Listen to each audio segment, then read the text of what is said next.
नमस्कार दोस्तों, आप सभी का स्वागत है हमारे YouTube channel VCS basic physics में। आज के इस वीडियो में हम कक्षा 11 का टॉपिक लेकर चल रहे हैं, द्रव्यमान केंद्र की गति। देखिए दोस्तों, आप NCERT की जो पाठ्य पुस्तक है उसके 7 चैप्टर कणों के निकाय एवं गति का अध्ययन कर रहे हैं।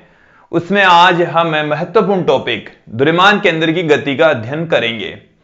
दोस्तों, इस वीडियो में आप देखेंगे द्रव्यमान केंद्र की जो हमने डेफिनेशन दी है और द्रव्यमान केंद्र से संबंधित कुछ महत्वपूर्ण तथ्य हैं, उनमें से कुछ तथ्यों की यहां पर आप व्याख्या करने वाले हैं।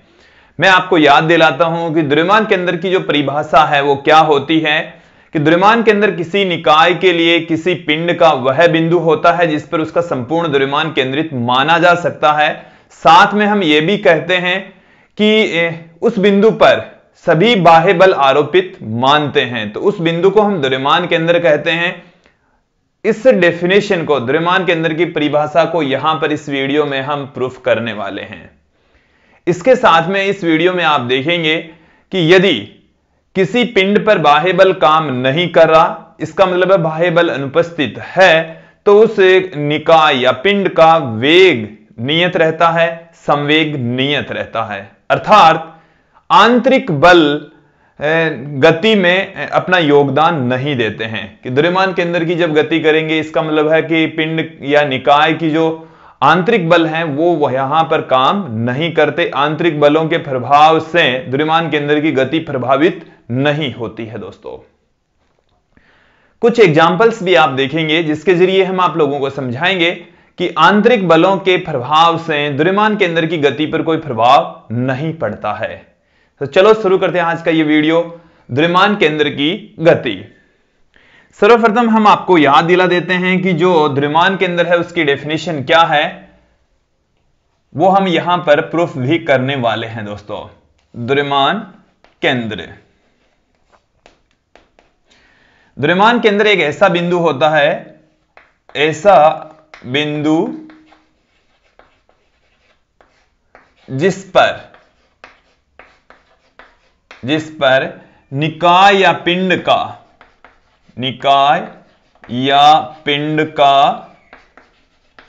संपूर्ण द्रव्यमान, निकाय या पिंड का संपूर्ण द्रव्यमान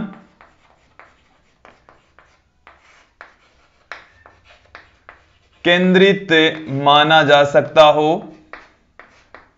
संपूर्ण द्रव्यमान केंद्रित माना जाता हो तथा सभी बाह्य बल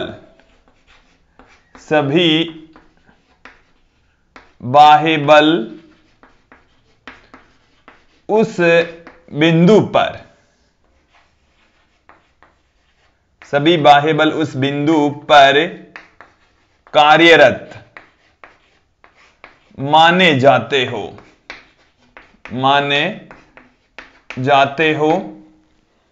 द्रव्यमान केंद्र कहलाता है। द्रव्यमान केंद्र की डेफिनेशन एक बार हमने यहां पर रिपीट कर दी है। आप लोगों को यह द्रव्यमान केंद्र की डेफिनेशन अच्छे से याद हो गई होगी। अब आप यहां पर देखेंगे, इस जो स्टेटमेंट है इसको हम प्रूफ करेंगे कि द्रव्यमान केंद्र पर पिंड या निकाय का संपूर्ण द्रव्यमान केंद्रित होता है तथा उस पर लगने वाला जो बाह्य बल है वो ऐसे बिहेव करता है जैसे वो द्रव्यमान केंद्र पर ही काम कर रहा है। दोस्तों, यहां पर हम लेंगे द्रव्यमान केंद्र का स्थिति सदिश, जो हमने पहले देख लिया है। हम जानते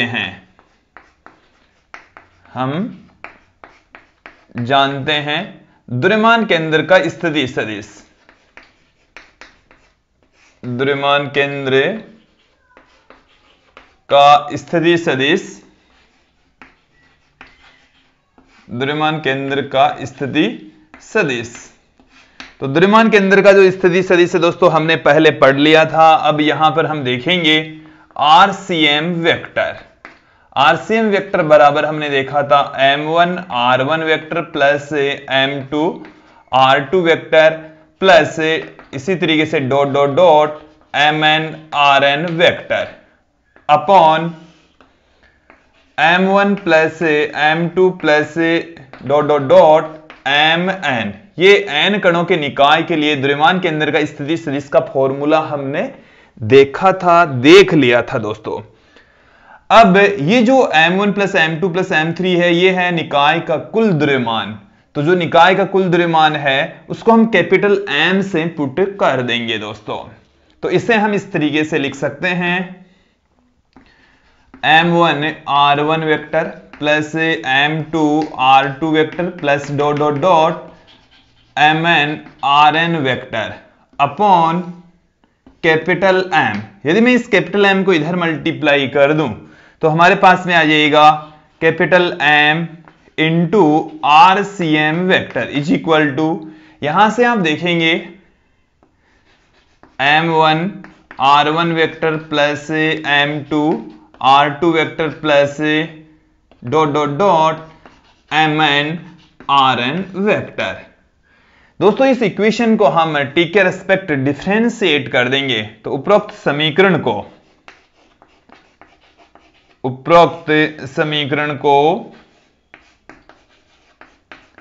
t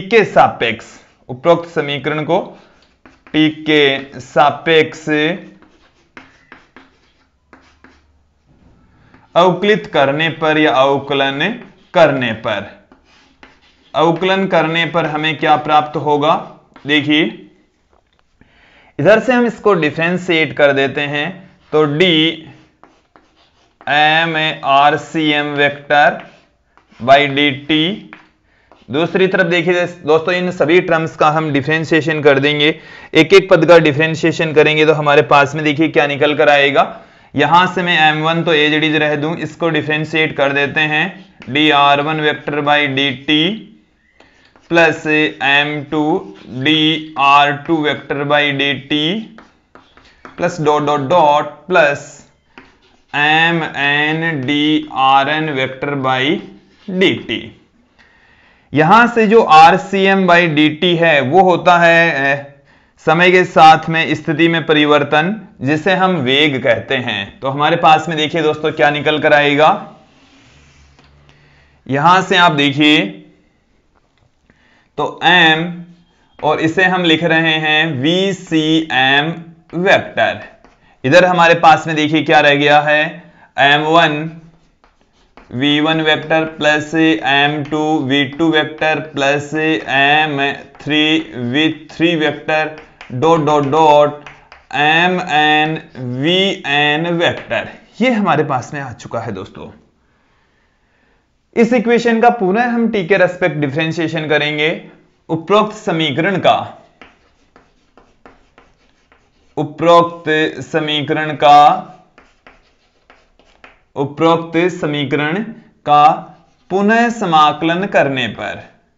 पुनः अवकलन करने पर, पुनः हम t के रेस्पेक्ट अवकलन कर रहे हैं तो हमारे पास में देखिए क्या निकल कर आएगा। m तो एज इट इज, d ये हो जाएगा VCM vector, dVCM by dt बराबर m1 dV1 by dt plus m2 dV2 vector by dt plus dot dot dot mn dVn vector by dt। ये हमारे पास में आ चुका है दोस्तों। यहां से यह है वेग में परिवर्तन की दर, और जो वेग में परिवर्तन की दर होती है वो होती है एक्सेलरेशन। तो मैंने यहां पर इसको लिख दिया ACM वेक्टर। ACM वेक्टर का मतलब है द्रव्यमान केंद्र का त्वरण। यहां से ये हमारे पास में क्या निकल कर आ रहा है m1a1, यह है पहले कण के वेग में परिवर्तन की दर जिसे हम एक्सेलरेशन कह रहे हैं। यह है दूसरे कण के वेग में परिवर्तन की दर जो दूसरे कण के एक्सेलरेशन के इक्वल होगा, plus dot dot dot plus यहां से हमारे पास में आ गया mn an वेक्टर। ये हमारे पास में आ चुका है दोस्तों। इसके पश्चात आप देखिए m इंटू a होता है दोस्तों किसी कण पर लगने वाला बल। तो m1a1 हो गया पहले कण पर लगने वाला बल, यह है दूसरे कण पर लगने वाला बल, डॉट डॉट डॉट ये nवें कण पर लगने वाले बल का फॉर्मूला है। तो m ACM vector is equal to आ गया हमारे पास में F1 vector plus F2 vector plus dot dot dot Fn vector, ये हमारे पास में आ चुका है। और यह है निकाय के सभी कणों पर लगने वाला बल, और इसको हम F के इक्वल पुट कर देंगे जो कि कुल बल के तुल्य होगा।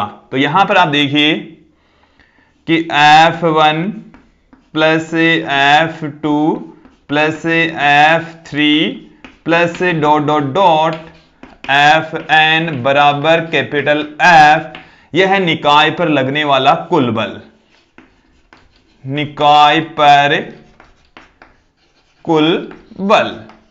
तो निकाय पर लगने वाला यह है कुल बल। तो F यह है बाह्य बल, बाहर से लग रहा है। तो F जो बाह्य बल होता है दोस्तों, वो हमारे पास में यहां पर आ गया है। F बाह्य बल m into ACM vector, m into ACM vector. दोस्तों हमारे पास में आ चुका है F बाह्य, मतलब बाह्य बल का फॉर्मूला आ चुका है m इंटू ACM वेक्टर। ये क्या बता रहा है, एक बार सुन लीजिए कि किसी पिंड पर लगने वाला जो बाह्य बल है वो उस पिंड के द्रव्यमान तथा उस पिंड के द्रव्यमान के अंदर के एक्सेलरेशन के गुणा के रूप में होता है। तो ये पिंड का द्रव्यमान या निकाय का द्रव्यमान, यह है उस पिंड के द्रव्यमान के अंदर का त्वरण। यहां से दो चीजें निकलकर बाहर आएगी। देखिए कौन कौन सी चीजें, कि जब बाह्य बल निकाय पर लगता है तो उस निकाय का जो संपूर्ण द्रव्यमान है जो कि कैपिटल M है, एक बिंदु पर केंद्रित माना जा सकता है और वह बिंदु द्रव्यमान केंद्र कहलाता है। तो देखिए दोस्तों यहां पर जो द्रव्यमान है वो कैपिटल M की फॉर्म में आया है, और ये जो द्रव्यमान है उसका एक्सेलरेशन है ACM, जो कि द्रव्यमान के अंदर का एक्सेलरेशन है। तो संपूर्ण द्रव्यमान को एक बिंदु पर केंद्रित माना जाता है, या द्रव्यमान केंद्र है वो एक ऐसा बिंदु होता है जिस पर संपूर्ण द्रव्यमान केंद्रित माना जाता है। दूसरी बात यहां से निकल रही है कि किसी पिंड या निकाय पर लगने वाला जो बाह्य बल है, यहां पर जो बाह्य बल हम लगा रहे हैं वो इस तरीके से बिहेव करता है जैसे वो द्रव्यमान केंद्र पर लग रहा है, क्योंकि यहां पर जो एक्सेलरेशन आ रहा है वो द्रव्यमान केंद्र का एक्सेलरेशन आ रहा है। तो द्रव्यमान केंद्र एक ऐसा बिंदु होता है जिस पर हम संपूर्ण बाह्य बल आरोपित मान सकते हैं। तो ये जो स्टेटमेंट है, दोनों जो लाइनें हैं जो हमने शुरू में इस वीडियो में बताई है, वो एक तो है कि निकाय का संपूर्ण द्रव्यमान उस बिंदु पर केंद्रित माना जाता है, और दूसरा बिंदु यहां से निकलता है कि सभी बाह्य बल उस बिंदु पर कार्यरत माने। तो ये जो बाह्य बल है इसका मान ACM के रूप में आया, इसका मतलब है कि द्रव्यमान केंद्र पर लग रहा है। कोई भी बाह्य बल है वो ऐसे बिहेव करता है जैसे वो द्रव्यमान केंद्र पर काम कर रहा है। यहां पर कैपिटल M आया, इसका मतलब यह है कि कोई भी जब बाह्य बल लगता है पिंड या निकाय पर तो ऐसे बिहेव करता है जैसे सारा द्रव्यमान एक ही जगह पर उपस्थित हो, और उस जगह को हम कहते हैं द्रव्यमान केंद्र। तो आप लोगों को यह बात समझ में आई होगी। अब हम देखते हैं दोस्तों, अब हम एक महत्वपूर्ण स्टेटमेंट यहां पर प्रूफ करेंगे कि आंतरिक बलों की उपस्थिति में किसी निकाय या पिंड का त्वरित होना संभव नहीं है। एक बार इस स्टेटमेंट को फिर से सुन लीजिए कि आंतरिक बलों से कोई निकाय या पिंड है वो त्वरित गति नहीं कर सकता। इस बात को हम अब यहां पर प्रूफ करेंगे। तो देखिए दोस्तों क्या है, हम किसी निकाय, कोई निकाय ले लें, किसी निकाय या पिंड, कोई निकाय ले लें या पिंड ले लें का संवेग, n कणों का एक निकाय है और उसका संवेग किस फॉर्म में लिखा जा सकता है। देखिए अलग अलग कणों का जो संवेग है वो अलग अलग होगा, उनको हम सदिश योग के रूप में लिख सकते हैं। इस तरीके से किसी पिंड के संवेग को पुट कर सकते हैं दोस्तों।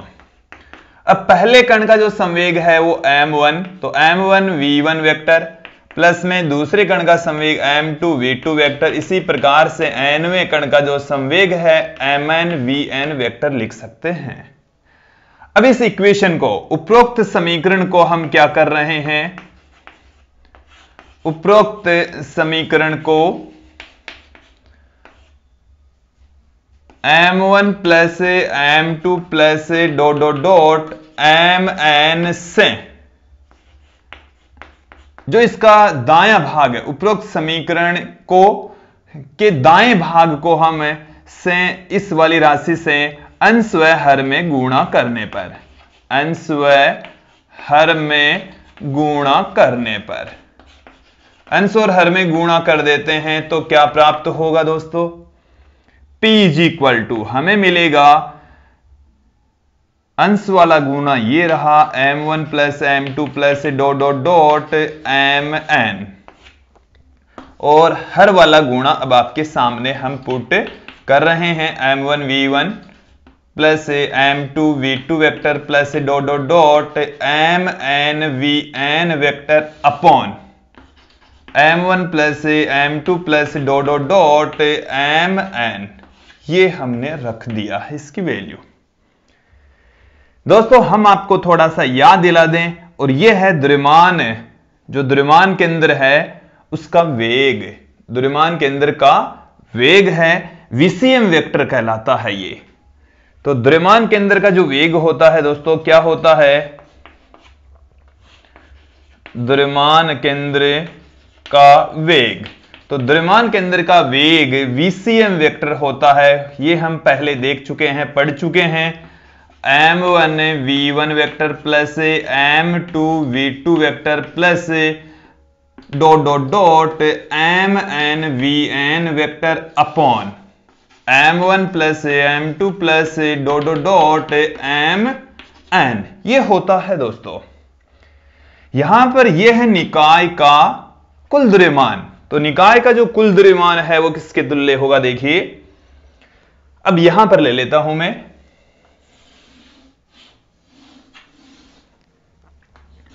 निकाय का कुल द्रव्यमान, निकाय का कुल द्रव्यमान। तो निकाय का कुल द्रव्यमान क्या है दोस्तों? देखिए, capital M is equal to m1 plus m2 plus dot dot dot mn के बराबर होता है। यह निकाय है और उसका कुल द्रव्यमान हम इस तरीके से पुट कर सकते हैं, capital M is equal to m1 plus m2 plus m3 dot dot dot mn के रूप में लिख सकते हैं। तो हमारे पास में क्या आएगा? देखिए, तो निकाय का संवेग, निकाय का संवेग, निकाय का संवेग दोस्तों हमारे पास में क्या निकल कर आ रहा है? P vector is equal to capital M into VCM vector, capital M into VCM vector के रूप में इसको हम पुट कर सकते हैं दोस्तों। तो यहां से आप देखेंगे कि ये वाली जो इक्वेशन है इसको हम t के रेस्पेक्ट डिफरेंशिएट कर देंगे। तो t के रेस्पेक्ट डिफरेंशिएशन करने पर हमें क्या प्राप्त होगा? देखिए, उपरोक्त समीकरण का, उपरोक्त समीकरण का t के सापेक्ष, t के सापेक्ष अवकलन करने पर, t के रेस्पेक्ट अवकलन करने पर हमें क्या मिलने वाला है? देखिए, dp वेक्टर बाई dt बराबर d capital M VCM vector by dt, ये हमारे पास में आ गया। देखिए दोस्तों, हम न्यूटन के गति के द्वितीय नियम से जानते हैं dp बाई dt क्या होता है? dp बाई dt होता है बल F। ये है निकाय का संवेग और ये हो जाएगा निकाय पर आरोपित बल। तो निकाय पर आरोपित बल है ये, तो dp वेक्टर बाई dt, इसे हम लिख सकते हैं कैपिटल F, और इसे हम कहते हैं निकाय पर आरोपित बाह्य बल, निकाय पर आरोपित, यह है बाह्य बल, निकाय पर आरोपित बाह्य बल है दोस्तों। तो हमारे पास में क्या आ गया? F vector is equal to d M VCM vector by dt, और इसे हम लिख सकते हैं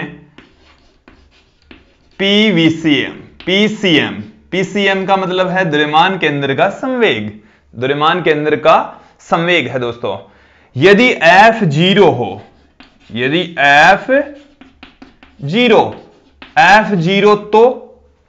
तो दोस्तों ये वाली राशि 0, ये वाली राशि भी 0, तो हम कह सकते हैं कि ये वाली राशि यदि 0 होती है तो dmVCM/dt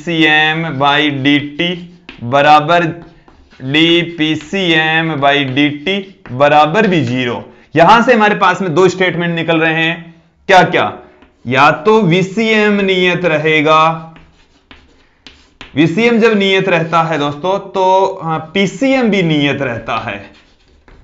द्रव्यमान यहां पर निकाय का बदल नहीं रहा है, तो इसका मतलब यह हो गया है कि निकाय के द्रव्यमान केंद्र का वेग नियत रहता है जब बल नहीं लग रहा। बाह्य बल की अनुपस्थिति में, बाह्य बल शून्य हो, उस कंडीशन में निकाय का द्रव्यमान केंद्र का वेग नियत रहता है, उसका संवेग भी नियत रहता है। इसका मतलब है कि आंतरिक बलों की अनुपस्थिति में, यहां पर बाह्य बल की अनुपस्थिति में निकाय का संवेग और वेग नियत रहता है। हम यह भी कह सकते हैं कि आंतरिक बलों की उपस्थिति में भी, क्योंकि यहां पर आंतरिक बल लग रहे हैं, उससे कोई लेना देना नहीं है, फिर भी वेग नियत रहता है, संवेग नियत रहता है। अर्थात आंतरिक बलों की उपस्थिति में निकाय को त्वरित गति कराना संभव नहीं है। यहां से हम उस स्टेटमेंट को बता सकते हैं, कह सकते हैं कि बाह्य बल की अनुपस्थिति में निकाय का संवेग नियत रहता है, वेग नियत रहता है। तो हम यहां पर यह भी कह सकते हैं कि आंतरिक बलों की आंतरिक बलों की उपस्थिति में, जब आंतरिक बल काम कर रहे हैं तो उस कंडीशन में जो निकाय है वो त्वरित गति नहीं कर सकता, क्योंकि उसका वेग और संवेग तो नियत रहता है, त्वरित गति नहीं कर सकता, त्वरण उसमें है ही नहीं, तो आंतरिक बलों से त्वरण उत्पन्न नहीं होता। और दो एग्जाम्पल्स हम आपको अब सामने रख रहे हैं, उन एग्जाम्पल से बेटर तरीके से आप समझ पाएंगे। दोस्तों अब हम बात करेंगे द्रव्यमान केंद्र की गति के एग्जाम्पल्स की। तो सर्वप्रथम हम एक एग्जाम्पल ले रहे हैं कि यदि हम हवा में किसी पटाखे को फेंक दें तो उसके द्रव्यमान केंद्र है उसकी गति किस प्रकार से होगी। तो देखिए दोस्तों, हमारा जो पहला एग्जाम्पल है कि हवा में पटाखे के विस्फोट से, पहला एग्जाम्पल देखिए, हवा में पटाखे के विस्फोट से द्रव्यमान केंद्र की गति,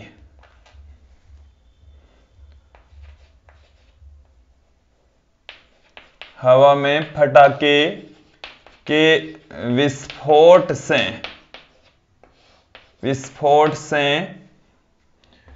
द्रव्यमान केंद्र की गति,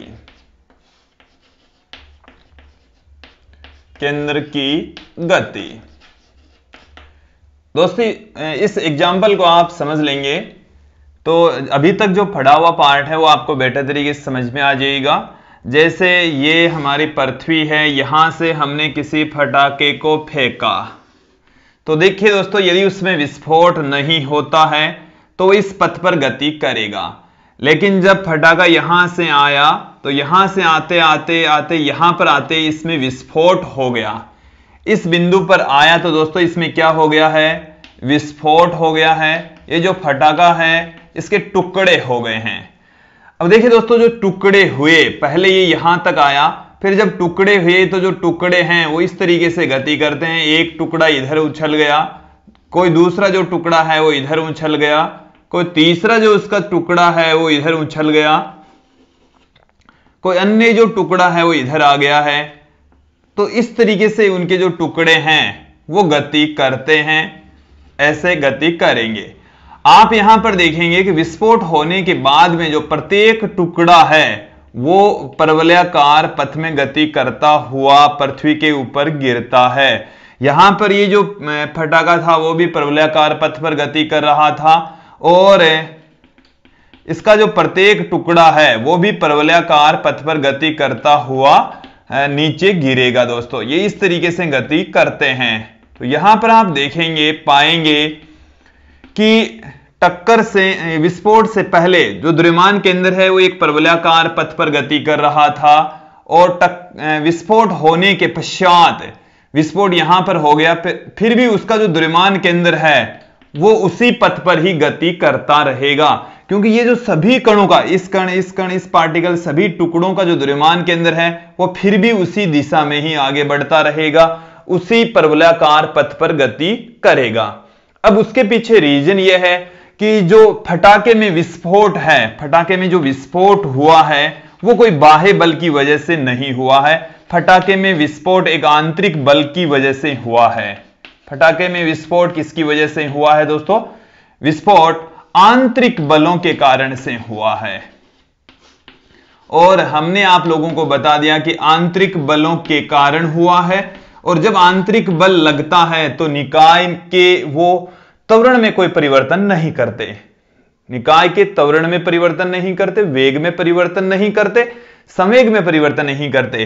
तो यदि इससे द्रव्यमान केंद्र पहले इधर से गति कर रहा था, इस पथ पर गति कर रहा था, फिर पूरा निकाय आंतरिक बल इस पर लगा, फिर भी उसका जो द्रव्यमान केंद्र है उसी पथ पर ही गति करेगा, क्योंकि इस पर कोई बाह्य बल काम नहीं कर रहा। हालांकि इस पर पूरी गति के दौरान गुरुत्वाकर्षण बल लग रहा है, और गुरुत्वाकर्षण बल के अधीन ही बाद में गति करेगा। पहले भी गुरुत्वाकर्षण बल लग रहा था, बाद में भी गुरुत्वाकर्षण बल लग रहा है, अन्य कोई बाह्य बल नहीं लग रहा। विस्फोट होना बाह्य बल की प्रक्रिया नहीं है, विस्फोट होना एक आंतरिक बल है, और आंतरिक बल की वजह से इस पिंड के पथ पर कोई इफेक्ट नहीं पड़ेगा। पिंड जो टुकड़े हुए हैं उनके द्रव्यमान केंद्र के पथ पर कोई प्रभाव नहीं पड़ेगा दोस्तों। तो जब फटाके में हवा में विस्फोट होता है तो उसका द्रव्यमान केंद्र वही पथ पर, उसी पथ पर ही गति करता है जिस पथ पर वो पहले गति कर रहा था। अब हमें सिमिलर टाइप का ही एक दूसरा एग्जांपल और लेते हैं, रेडियो एक्टिव क्षय। पहले हम आपको बता दें कि रेडियो एक्टिव क्षय है क्या। रेडियो एक्टिव क्षय, तो देखिए कुछ ऐसे नाभिक होते हैं जिनमें से अति अल्प कणों का स्वतः ही उत्सर्जन होता है, अपने आप ही वो अल्प कणों का उत्सर्जन करते हैं। अल्प द्रव्यमान वाले या अल्प ऊर्जा वाले कणों का उत्सर्जन स्वतः ही करते रहेंगे, जिसके कारण से वो नाभिक है वो दूसरे नाभिक में कन्वर्ट होता रहता है। तो इस प्रक्रिया को हम कहते हैं रेडियो एक्टिव क्षय। तो एक अस्थायी नाभिक अल्प कण का उत्सर्जन करते हुए स्थायी नाभिक में यदि बदल रहा है तो उस घटना को हम रेडियो एक्टिव क्षय कहते हैं। हम एक एग्जाम्पल लेंगे और उस एग्जाम्पल के जरिए ये समझेंगे कि क्या कोई आंतरिक बल से कोई निकाय है वो त्वरित गति कर सकता है। देखिए दोस्तों, हमने ये बता दिया आपको कि त्वरित गति नहीं कर सकता, वो हम यहां पर भी देखने वाले हैं। जैसे हमारे पास में ये कोई नाभिक है यूरेनियम 238, परमाणु क्रमांक है इसका 92 और द्रव्यमान संख्या है 238, और इसका जब रेडियो एक्टिव क्षय होता है तो ये दो टुकड़ों में टूट जाएगा। पहले ये स्थिर अवस्था में था, कौन सी अवस्था में है दोस्तों? ये स्थिर अवस्था में, और स्थिर अवस्था में इसका जो संवेग होता है वो होता है 0। संवेग कितना होता है दोस्तों? 0 होता है। और जब ये इसके दो टुकड़े होते हैं तो एक टुकड़ा तो इसका इधर, जैसे उसको हम कह दें ये थोरियम में कन्वर्ट हो गया, परमाणु क्रमांक 90, द्रव्यमान संख्या 234, और ये वाला जो कण यहां पर निकला है वो है हीलियम का नाभिक, जिसे हम अल्फा कण भी कह सकते हैं, 2He4 से भी आप दिखा सकते हैं दोस्तों। अब आप यहां पर देखेंगे कि जब इस रेडियो एक्टिव क्षय हुआ तो यहां से एक कण निकला और ये वाला कण इधर गति करने लग गया, यहां से ये दो टुकड़ों में टूट गया, ऐसे ही समझ लीजिए, एक थोरियम में और एक हीलियम के नाभिक में, वो इधर गति करता है। इसका वेग हम कंसीडर कर लें v1, इसका वेग हम कंसीडर कर लें v2। रेडियो एक्टिव क्षय से पूर्व इसके द्रव्यमान केंद्र की स्थिति ये थी, द्रव्यमान केंद्र स्थिर अवस्था में था, द्रव्यमान केंद्र का वेग 0 था, इसका संवेग भी 0 था। और जब इसमें रेडियो एक्टिव क्षय होता है तो थोरियम इस तरफ और हीलियम उस तरफ गति करता है। तो जब ये दोनों पार्टिकल्स गति करेंगे तो जाहिर सी बात है इसका द्रव्यमान केंद्र भी गति कर रहा होगा, बट ऐसा नहीं है दोस्तों। द्रव्यमान केंद्र फिर उसी पोजीशन पर ही स्थिर अवस्था में रहेगा, क्योंकि रेडियो एक्टिव क्षय भी एक आंतरिक बल की प्रक्रिया है, आंतरिक बल लगने की प्रक्रिया है। तो यहां पर आप देखेंगे कि इसका जो वेग है v1 वो तो होता है कम, और इसका जो वेग होता है वो v2 होता है ज्यादा। तो v2 यहां पर ज्यादा होगा, इसका द्रव्यमान कम है, इसका वेग ज्यादा होगा, और इसका द्रव्यमान ज्यादा है, इसका वेग कम होगा। क्योंकि इसका संवेग इस तरफ ऋणात्मक, इसका संवेग धनात्मक, दोनों का संवेग भी शून्य होगा, क्योंकि यहां पर यूरेनियम 238 का संवेग शून्य है। तो इन दोनों का संवेग भी रेडियोएक्टिव क्षय के पश्चात भी शून्य रहेगा। तो हम बता देंगे कि यहां पर V2 बड़ा है और V1 छोटा है। तो दोस्तों रेडियोएक्टिव क्षय की घटना में भी द्रव्यमान केंद्र है वो नियत वेग से या शून्य वेग से गति करता है। दोस्तों इसका मतलब यह हो गया कि आंतरिक बल है वो किसी निकाय या पिंड को त्वरित गति प्रदान नहीं कर सकता। तो आज के इस वीडियो में आपने बहुत महत्वपूर्ण चीजें समझी होंगी। आज के इस वीडियो में इतना ही। धन्यवाद दोस्तों।